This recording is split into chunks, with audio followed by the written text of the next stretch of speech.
Kami dari kelompok 6 akan mempresentasikan program BK Sekolah, yaitu bimbingan menyeluruh, bentuk bimbingan yang diberikan, dan peran tenaga pendidik. Kami beranggotakan 3 kelompok, yaitu ada Friska Dira Permatasari, Elia Muslimatul Istiqomah, dan Maudi Winda Permatasari.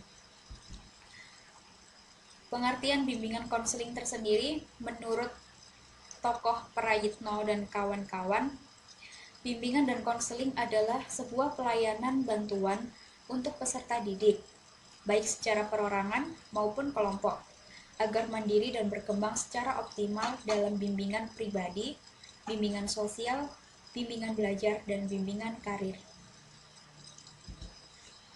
Kegiatan layanan BK.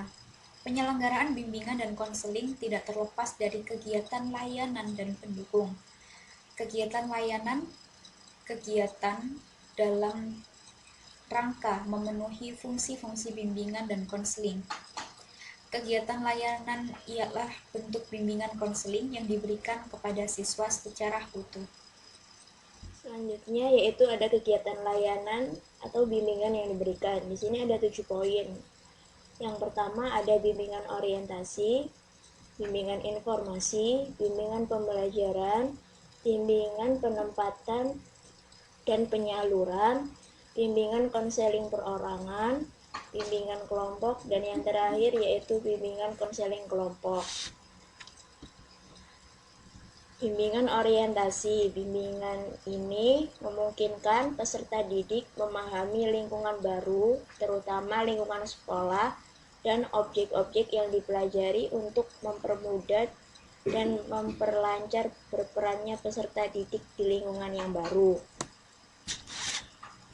Pada bimbingan ini bertujuan agar peserta didik dapat beradaptasi dan menyesuaikan diri dengan lingkungan yang baru secara memadai dan tepat.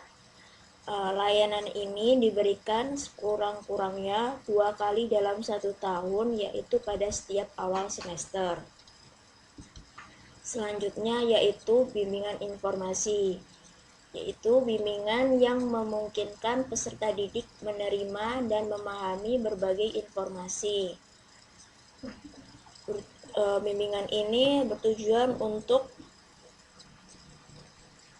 membantu peserta didik agar dapat mengambil keputusan secara tepat tentang sesuatu dalam bidang belajar, pergaulan, karir, dan yang lainnya. Kemudian yang selanjutnya yaitu bimbingan pembelajaran. Sebuah bimbingan yang memungkinkan peserta didik mengembangkan sikap dan kebiasaan belajar yang baik dalam menguasai materi belajar atau penugasan kompetensi yang cocok dengan kecepatan dan kemampuan dirinya, serta berbagai aspek tujuan dan kegiatan belajar lainnya. Layanan ini bertujuan agar peserta didik dapat mengembangkan kemampuan dirinya dalam berbagai aspek kegiatan belajar. Oke, selanjutnya adalah bimbingan penempatan dan penyaluran. Bimbingan penempatan dan penyaluran ini merupakan sebuah bimbingan yang memungkinkan peserta didik untuk memperoleh penempatan dan penyaluran di dalam kelas, seperti kelompok belajar, jurusan atau program studi, program latihan, magang, dan kegiatan ekstrakurikuler. Layanan penempatan ini juga berfungsi sebagai pengembangan potensi untuk peserta didik. Bimbingan selanjutnya adalah bimbingan konseling perorangan. Bimbingan ini merupakan bimbingan yang memungkinkan peserta didik menempatkan bimbingan secara langsung atau tatap muka secara perorangan atau individu untuk menyelesaikan masalahnya yang dihadapi dan perkembangan dirinya. Layanan konseling perorangan ini juga berfungsi untuk pengentasan dan advokasi. Bimbingan selanjutnya yaitu bimbingan kelompok. Bimbingan ini ialah sebuah bimbingan yang memungkinkan sejumlah peserta didik secara bersama-sama melalui dinamika kelompok memperoleh bahan dan membahas pokok bahasan atau topik tertentu untuk menunjang pemahaman dan pengembangan kemampuan sosial, serta untuk pengambilan keputusan. Dinamika kelompok berfungsi untuk memberikan pemahaman dan pengembangan. Bimbingan selanjutnya adalah bimbingan konseling kelompok. Bimbingan tersebut ialah sebuah bimbingan yang memungkinkan peserta didik atau tiap-tiap anggota kelompok memperoleh kesempatan untuk menyelesaikan masalah pribadi melalui dinamika kelompok.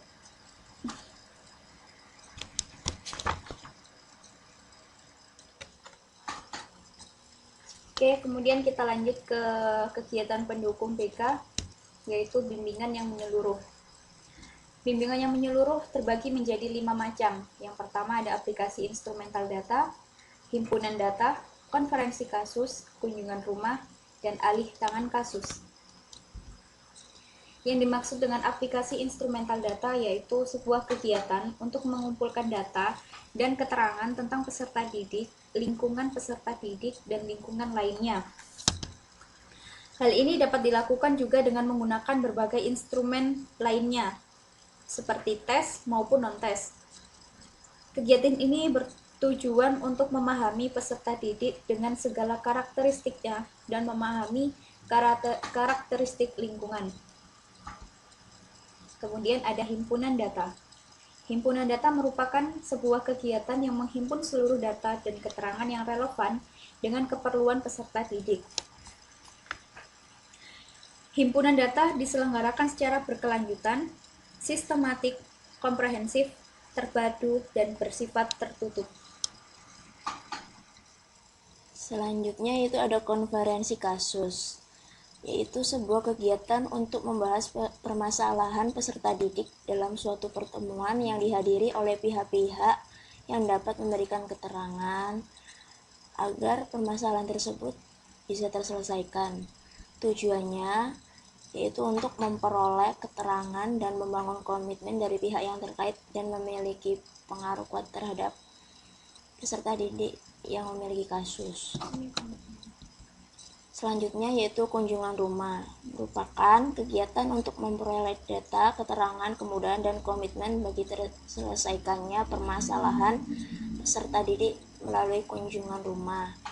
Hal ini bertujuan untuk memperoleh keterangan dan membangun komitmen dari pihak orang tua atau keluarga untuk menyelesaikan permasalahan peserta didik.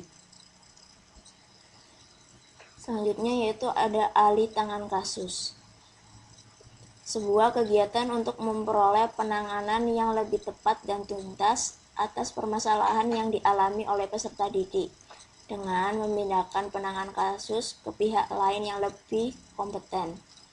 Tujuannya yaitu agar peserta didik dapat memperoleh penanganan yang tuntas dan lebih tepat. Oke, selanjutnya adalah peran tenaga pendidik. Dalam kurikulum 2013, secara tegas dikemukakan bahwa sekolah berkewajiban memberikan bimbingan dan konseling kepada peserta didik yang menyangkut tentang pribadi, sosial, dan belajar, serta karir. Dengan adanya kata kewajiban, setiap sekolah harus menyelenggarakan bimbingan dan konseling sebagaimana telah dijelaskan sebelumnya. Keberhasilan penyelenggaraan bimbingan dan konseling di sekolah tidak lepas dari peranan sebagai pihak bimbingan dan konseling di sekolah. Selain itu, guru pembimbing konseling sebagai pelaksana utama. Penyelenggaraan bimbingan dan konseling di sekolah juga perlu melibatkan kepala sekolah, guru mata pelajaran, dan juga wali kelas. Selanjutnya adalah peran kepala sekolah. Dalam hal ini, peran, tugas, dan tanggung jawab kepala sekolah dalam penyelenggaraan bimbingan konseling antara lain mengordinasikan segala program kegiatan yang diprogramkan dan berlangsungan di sekolah, Sehingga pelayanan pengajaran latihan serta bimbingan dan konseling merupakan suatu kesatuan yang terpadu, harmonis, dan dinamis. Yang kedua, menyediakan prasarana, tenaga, dan berbagai kemudahan bagi terlaksananya pelayanan bimbingan dan konseling yang efektif serta efisien. Yang ketiga, melakukan pengawasan dan pembinaan terhadap perencanaan dan pelaksanaan program penilaian serta upaya tindak lanjut dalam pelayanan bimbingan dan konseling. Yang keempat, mempertanggungjawabkan pelaksanaan pelayanan bimbingan dan konseling di sekolah kepada dinas pendidikan yang menjadi atasannya. Yang terakhir adalah menyediakan fasilitas, kesempatan, dan dukungan dalam kegiatan pengawasan yang dilakukan oleh pengawas sekolah bidang bimbingan konseling. Kemudian peran guru mapel. Yang pertama, membantu memasyarakatkan pelayanan bimbingan dan konseling kepada peserta didik, membantu guru pembimbing mengidentifikasi peserta didik yang memerlukan layanan BK, memindahtangankan peserta didik yang memerlukan pelayanan BK kepada guru pembimbing, menerima peserta didik alih tangan dari guru pembimbing, membantu mengembangkan suasana kelas, hubungan guru dengan peserta didik, memberikan kesempatan dan kemudahan kepada peserta didik yang memerlukan layanan atau kegiatan BK, berpartisipasi dalam kegiatan khusus penanganan masalah peserta didik atau konferensi kasus, membantu mengumpulkan informasi yang diperlukan dalam rangkai penilaian pelayanan BK sebagai tindak lanjut. Selanjutnya yaitu peran wali kelas. Dalam hal ini, wali kelas memiliki peran penting, yaitu membantu guru pembimbing melaksanakan tugas-tugasnya, khususnya di kelas yang menjadi tanggung jawabnya. Membantu guru mata pelajaran melaksanakan peranannya dalam pelayanan BK. Membantu memberikan kesempatan dan kemudahan bagi peserta didik. Berpartisipasi aktif dalam kegiatan khusus BK. Memindahtangankan peserta didik yang memerlukan layanan BK kepada guru pembimbing. Sekian presentasi materi kali ini. Bila ada salah, mohon maaf. Kurang lebihnya, wassalamualaikum warahmatullahi wabarakatuh.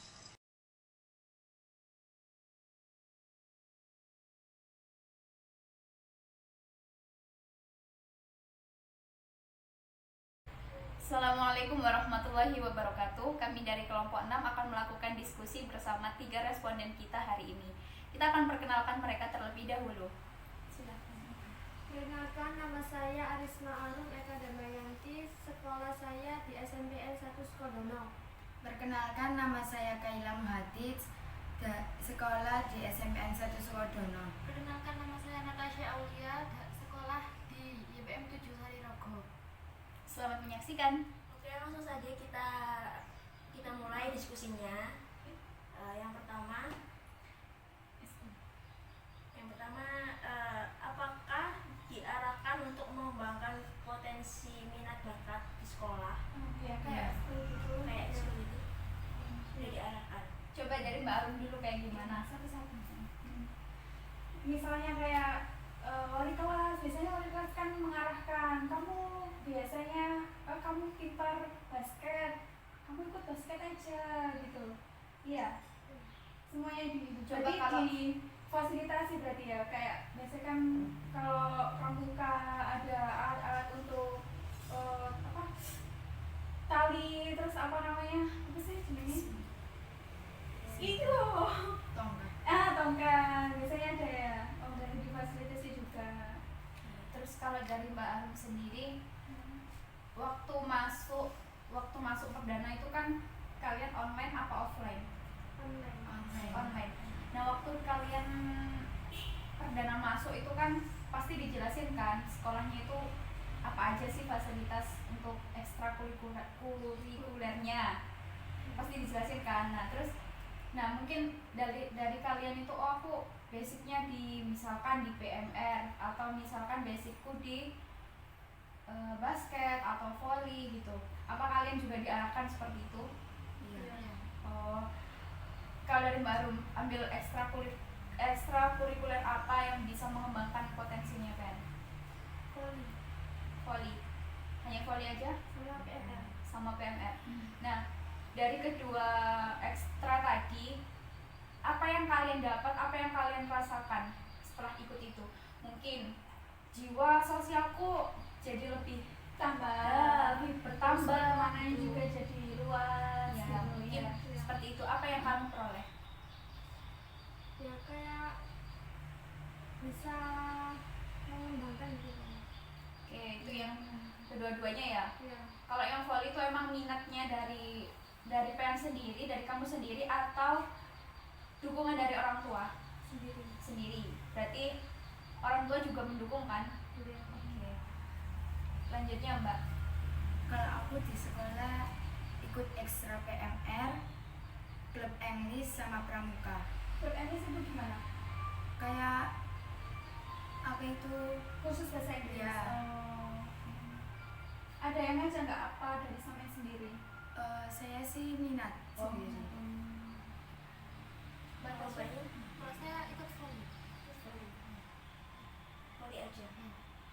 Didukung dengan orang tua ya berarti tiga-tiganya. Dari tiga-tiganya apa emang ada kayak paksaan dari orang tua atau paksaan tuntutan dari sekolah kamu harus mengikuti salah satu ekstrakurikuler atau memang udahlah aku emang mau ikut ini gitu? Mau ikut. Oke, bagus.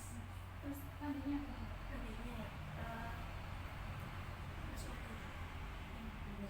Iya. Mari apa itu? Apakah difasilitasi Iya, juga? Iya. Terus lain? Terus pernahkah kalian itu mengulang suatu materi dalam pembelajaran? Seperti remedi. Kalau ulangan kan kayak ada remedi. Nggak pernah. Nggak pernah. Oh, Iya. nggak Dari barunya sendiri pernah nggak gitu? Nggak pernah. Nggak tes ya? Nggak pernah. Wow, mantap. Iya. Ya. Apa yang menjadikan kalian itu kok nggak pernah remedi gitu? Atau mungkin penjelasan dari gurunya itu nyambung? Iya. Atau memang kalian itu gampang mudengnya atau gimana, atau di rumah juga dibimbing lagi sama guru les Apa les di luar juga? Oh enggak. Oh enggak les. Berarti belajar sendiri di rumah. Diulang dari pelajaran yang Iya. mantap. Oke. Di dalam pelajaran itu mapel apa yang susah? Seni budaya. Kalau banyak Iya, seni itu budaya. budaya. Oh, matematika. Sama ya. Seni budaya. Seni budaya. Bahasa Inggris. Bahasa Inggris. Kenapa kok seni budaya yang susah? Iya. Kan seni budaya kan kayak apa? Praktek. Iya, prakteknya yang susah. Kayak gambar, Nari. Oh, nari. Kalau baru Iya, bahasa Inggrisnya itu Kenapa? kayak penjelasannya itu nggak bisa. Kayak artinya. tapi penjelasan dari gurunya kamu nangkep apa enggak? Ngerti maksudnya tapi nggak ngerti artinya gitu. Oke. Kalau Batasya, matematika kenapa tuh? Mungkin gurunya jelasinnya terlalu cepat atau gitu. Ya, Kemudian apakah kalian ini ya setelah lulus ini ingin melanjutkan ke SMA atau SMK? SMA. Kalau Mbak SMA. Kalau SMA. SMA. Kira-kira kan sekarang kan kalau SMA itu ada 3 jurusan ya. Bahasa. Ada IPA, Bahasa. IPS, bahasa. Nah, kalian memilihnya yang Mau maksudnya IPA apa? mau IPA? Iya, IPA. IPA. IPA. IPA. IPA. Kenapa kok memilih IPA? Kenapa? Ya, Satu-satu Mbak. Ini. Oh iya ini. sesuai dengan cita-cita. apa tuh cita-citanya? Dokter. Dokter. Oke, dokter apa ini? Umum. Oke, Oh, semoga ya. cita-citanya tercapai. Kenapa kalau pilih IPA? Ya, mau Kalau sendiri. Oke, terus kalau Mbak Kaila kan sudah ada gambaran aku ngambil IPA itu karena aku pengen jadi dokter. Nah, kalau Mbak Arunya mungkin cita-citanya mau jadi guru atau apa gitu. Guru. Mantap. Berarti harus bisa hitung kan? Sedangkan ini sama Mbak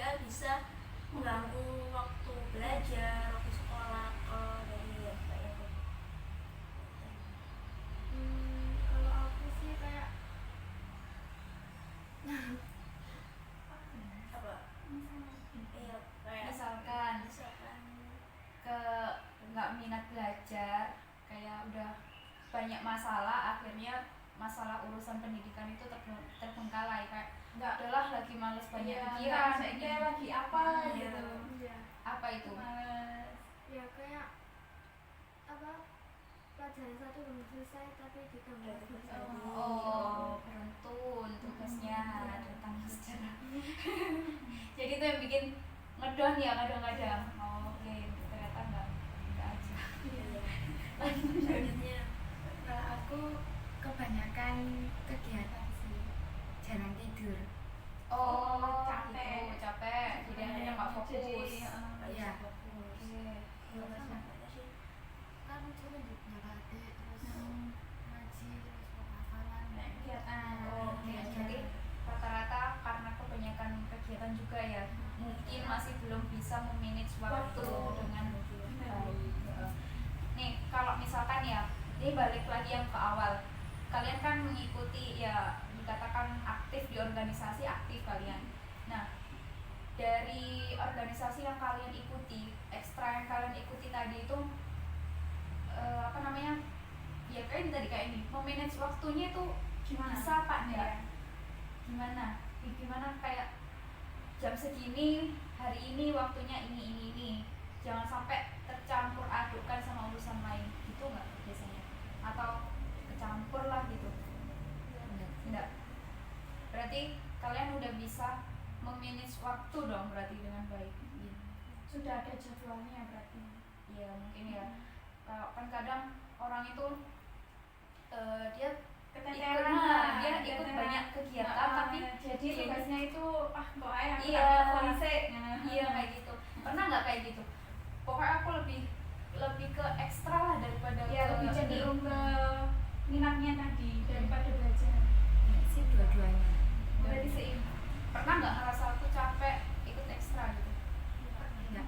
Pernah. Kenapa? Ya karena tugasnya banyak terus Oke. Terus bisa semangat lagi kan ya? Nah itu gimana caranya? dari hidupnya lampu. Oke, berarti dari faktor lingkungan yang menyebabkan mereka Untuk naik lagi ya. moodnya. Oke, mantap. Lanjutin yang tadi ya.